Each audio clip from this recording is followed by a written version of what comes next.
in helping in the ease of doing business. In 2019, there was a new act, Act 992, which took away the registration of companies from the Registrar General's Department. So now we have two institutions. We have an institution that is focusing on the registration of businesses. If you don't have the money to start a big business, you can start small by registering a business name. Then, when you are ready to get funding, you can convert anytime that you want to. A company limited by shares, you can have another person come on board as a second director. You can be the secretary if your qualification meets the requirement, and you can be the sole shareholder. So one of the things we do is to help SMEs, one, become more financially literate. So we work with companies and other institutions to provide that service. And we also look at sustainable finance, what we can do to help SMEs get the right inputs for their business. The role of GIPC, as you well know, is to galvanize investment, both foreign and domestic sources of financing.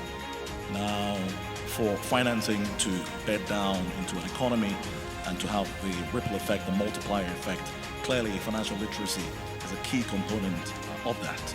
Deloitte, we've been involved in supporting SME programs funded by local and international institutions, obviously with government involved. And a lot of the problems that SMEs have are more than access to finance. Access to finance is just one of them. So the first being the lack of proper record keeping. Yeah. So I think that and many other things. So I believe the SMEs, like we always say, are the engine of growth.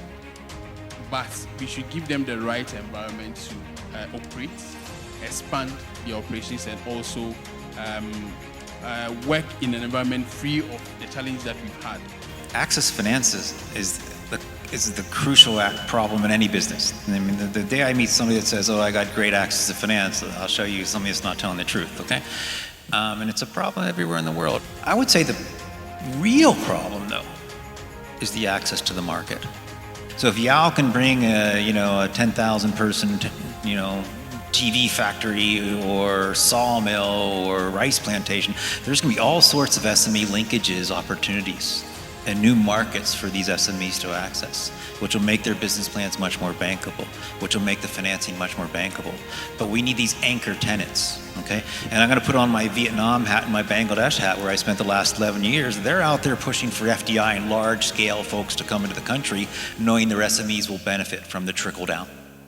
And that's the real thing, the way they're thinking, is that let's create markets for our SMEs in our country.